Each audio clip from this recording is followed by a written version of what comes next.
ny mofinaina isan'andro atolotry ny mpitandrina rakotina valina maoly.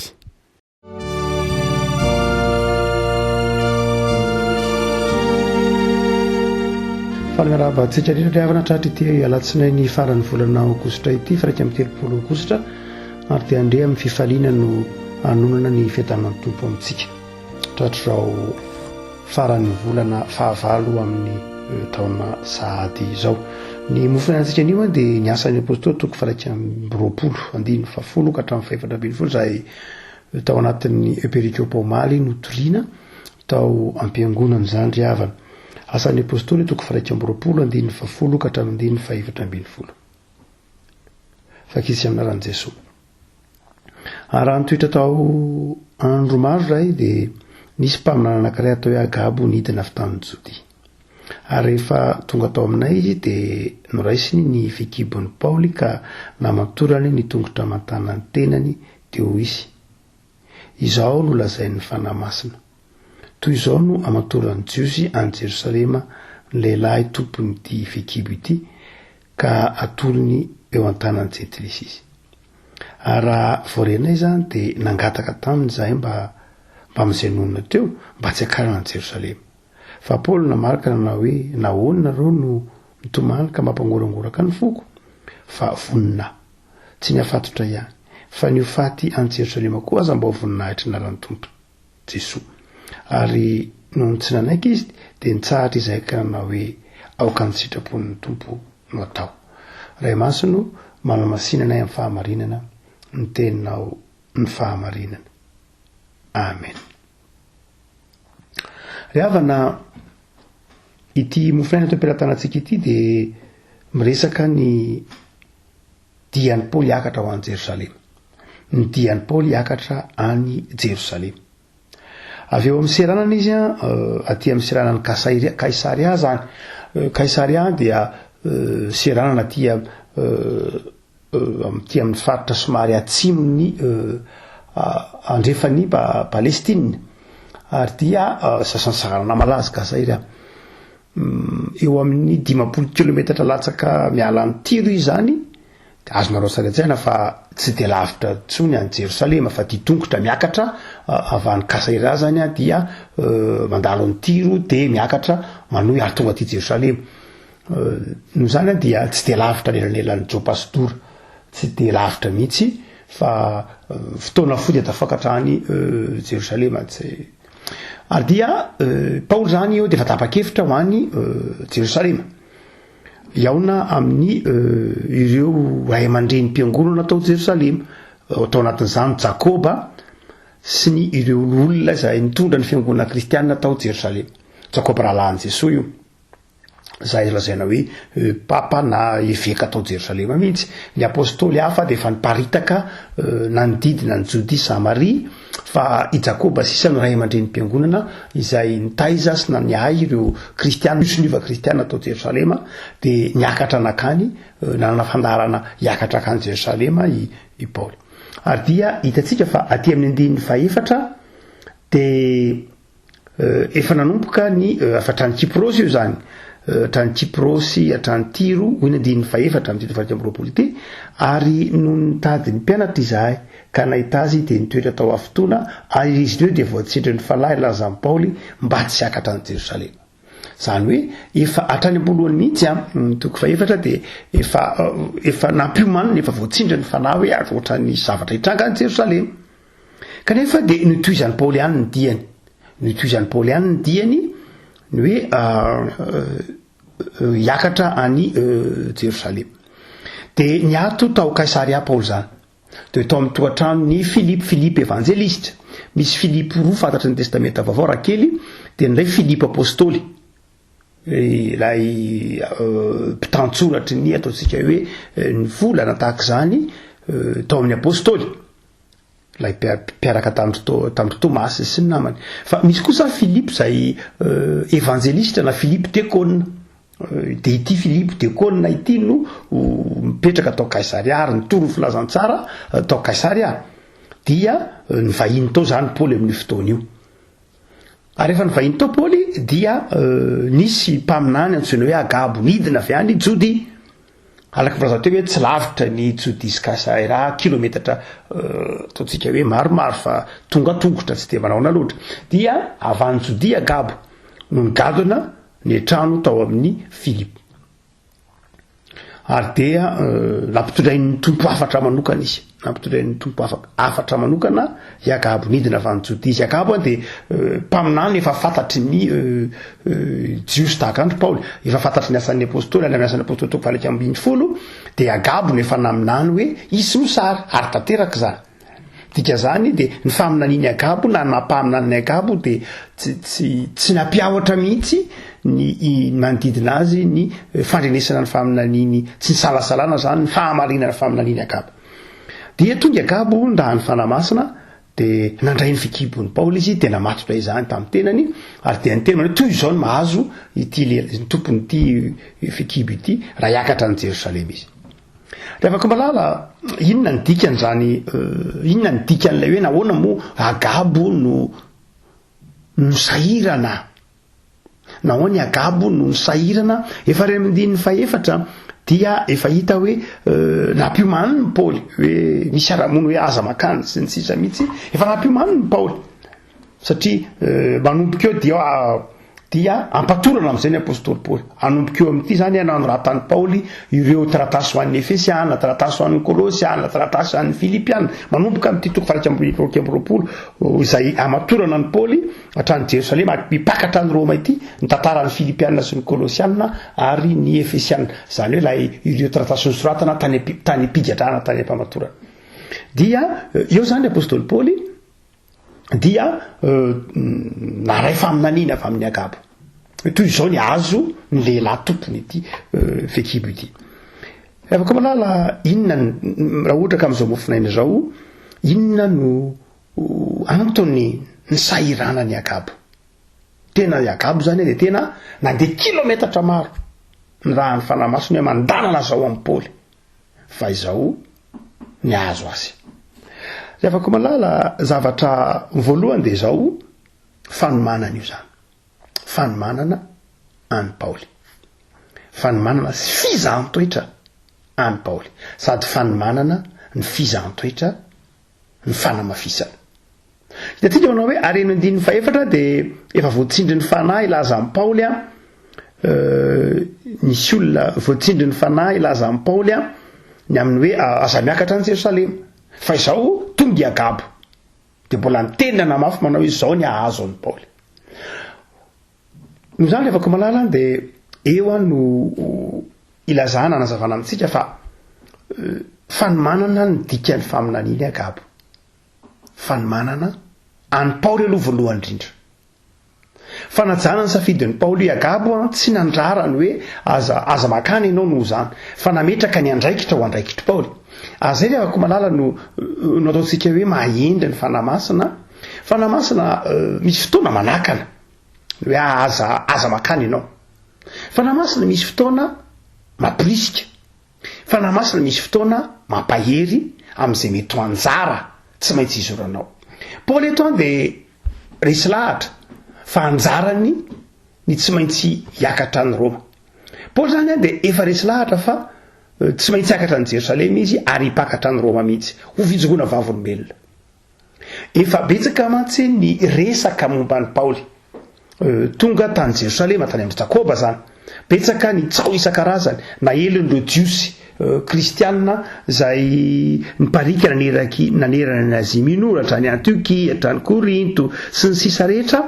momba ny fanaondrazana betsaka no nanaratsy ireo jiosy kristianina zany nanaratsy amin'ny Paoly tany tonga tany am-potsofon'ny Jakoba manao hoe Paoly inge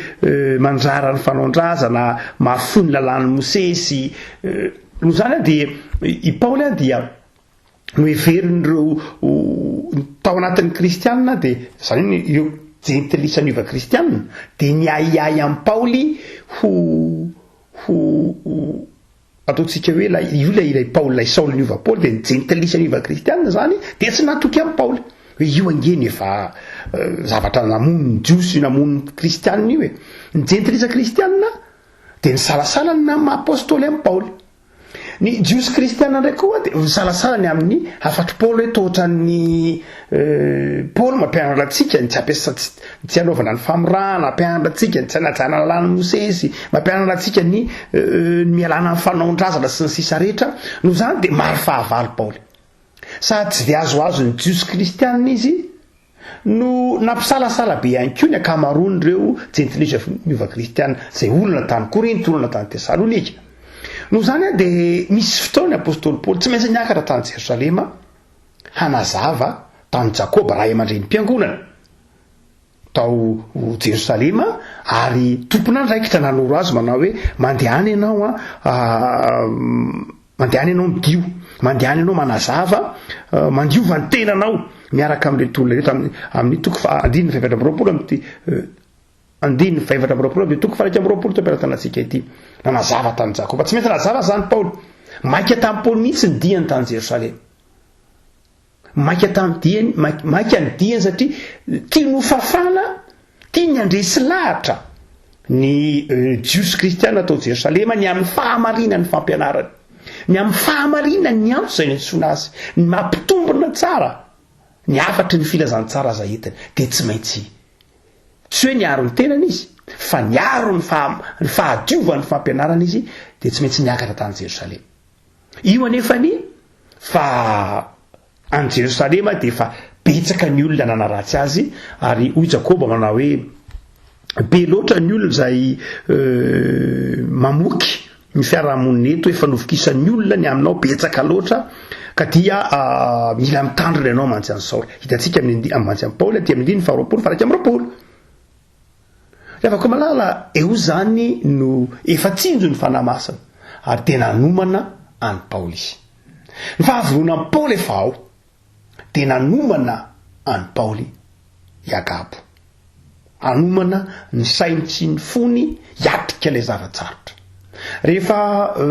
misafidy itsika rehefa koa malala rehefa misafidy itsika ny hiaritra ny mafy no ny amin'ny tompo de izao ampaherezon'ny tompo isika avelan'ny tompo isafidy itsika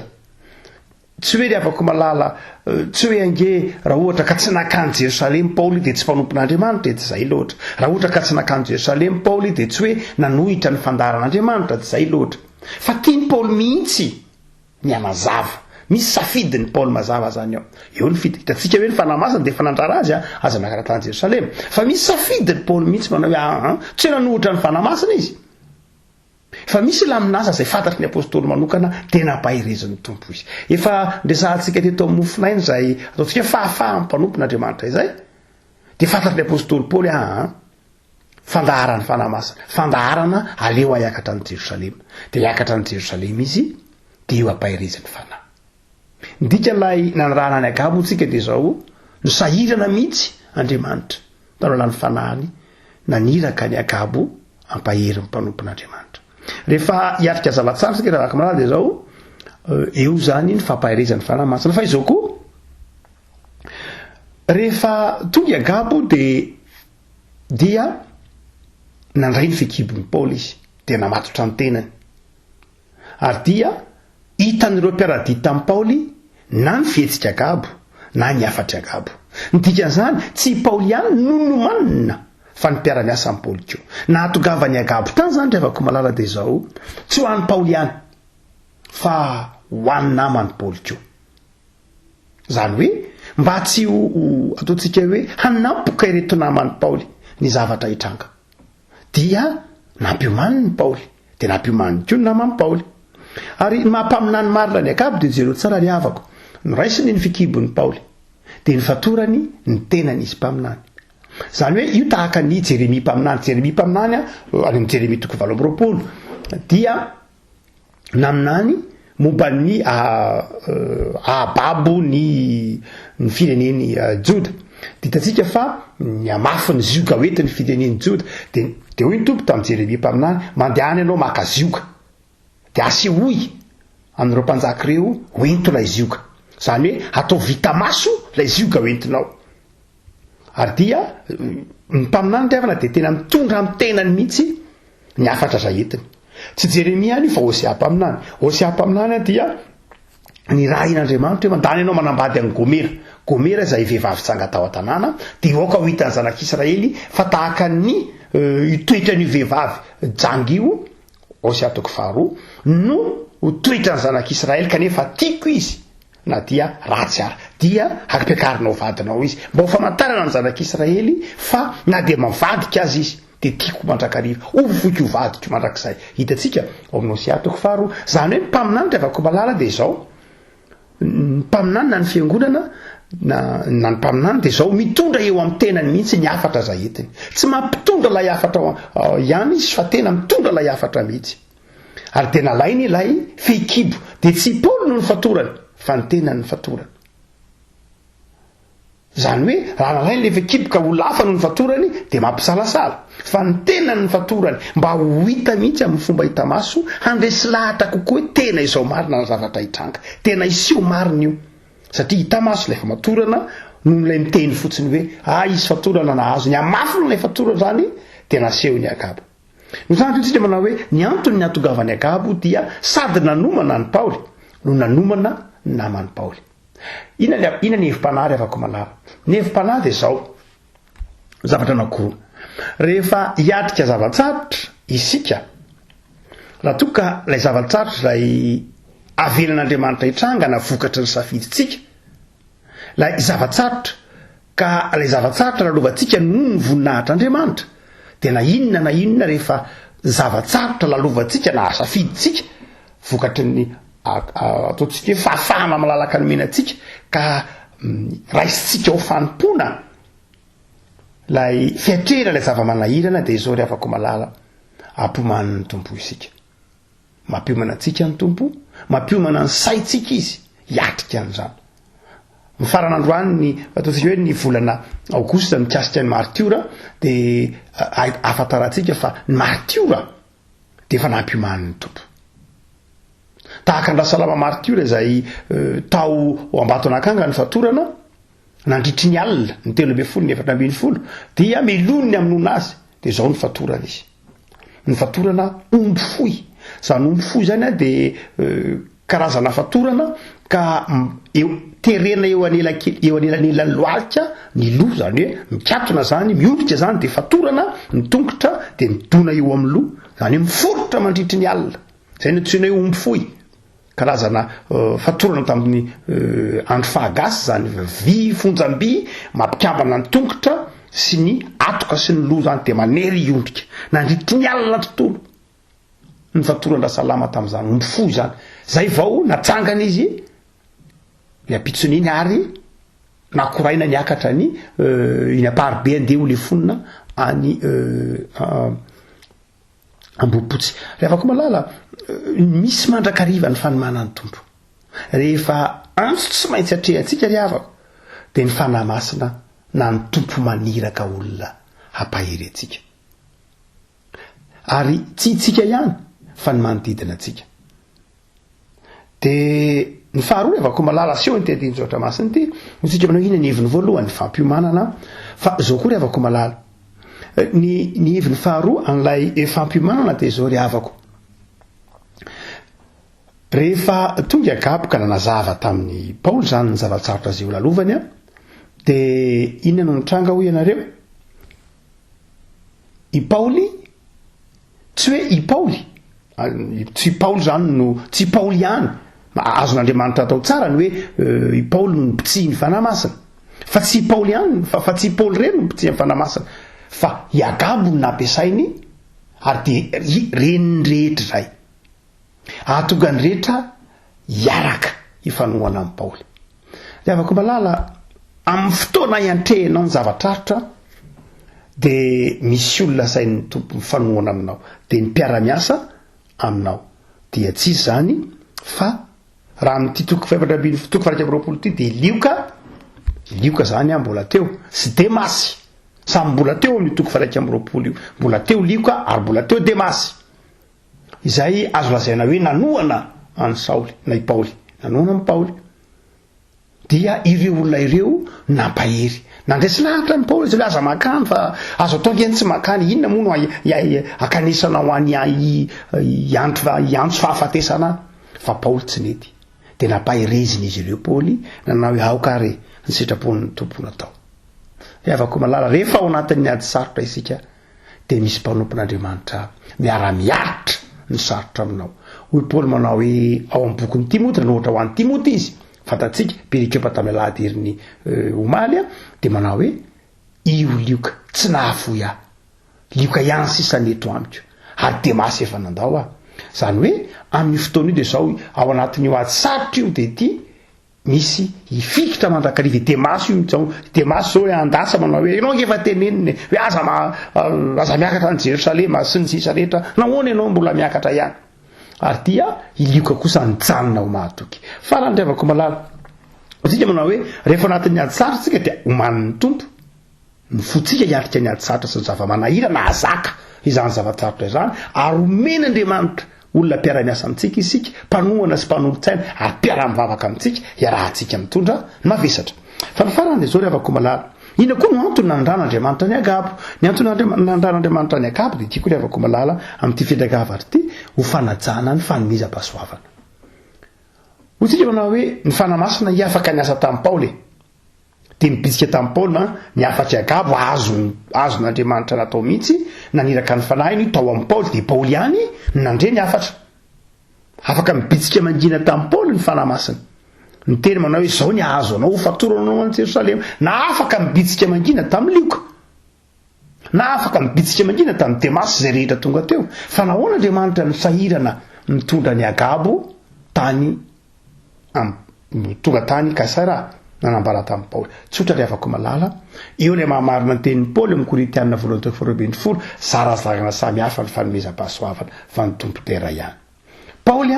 de evangelista, mpitoro ny filazantsara, mpampianatra, teolojianina. Ary i Agabo kosa de mpaminany.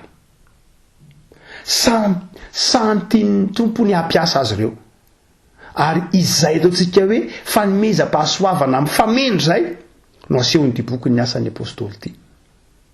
Tian'ny tompo mihitsy ny ao an-tsaintsika fiangonana fa samy manana ny fanomezam-pahasoavana ny olona rehavako. Tsy hoe satria Paoly teolojianina, satria Paoly manam-pahaizana,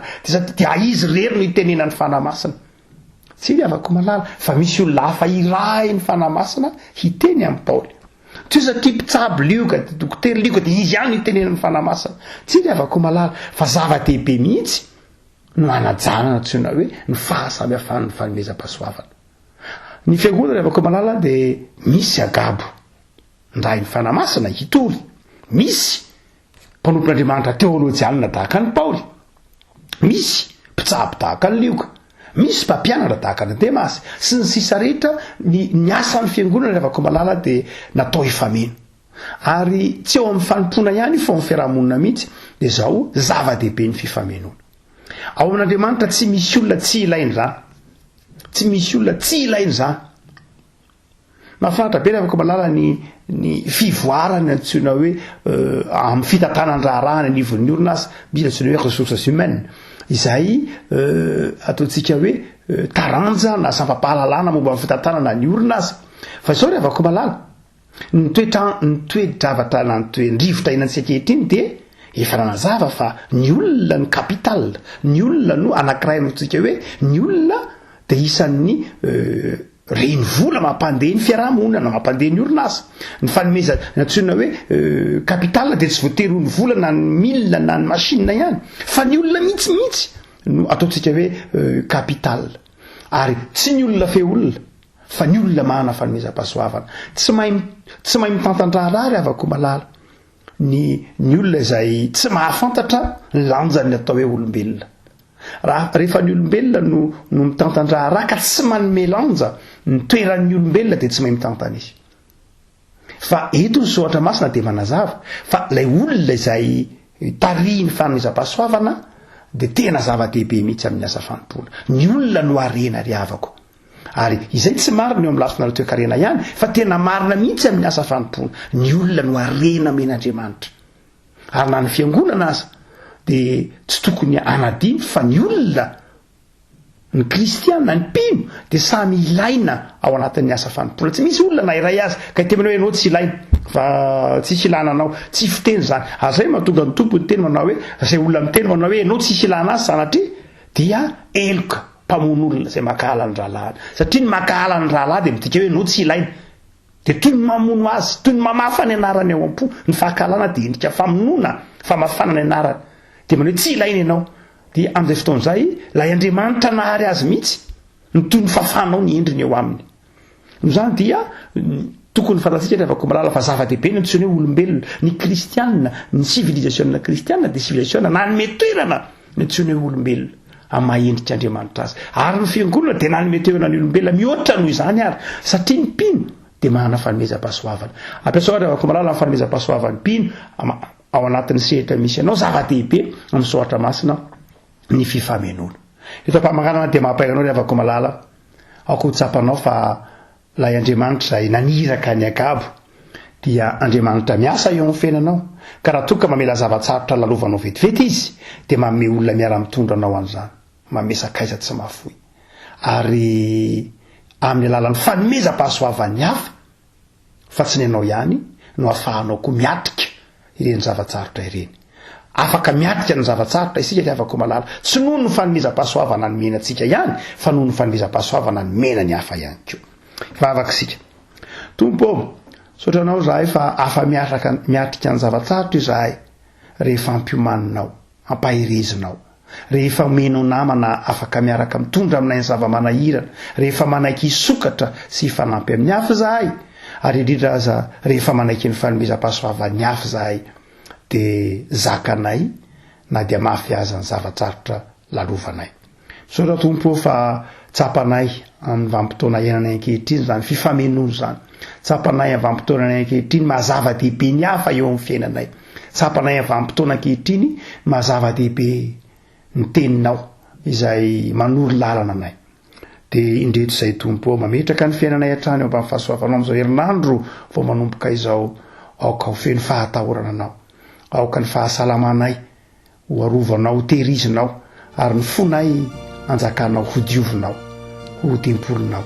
de mamindrafo aminay tompo amin'izay rehetra tanterahinay aoka ho tsapanay fa Andriamanitra tianay ianao ary miandany aminay mandrakariva misaotra Jesoa.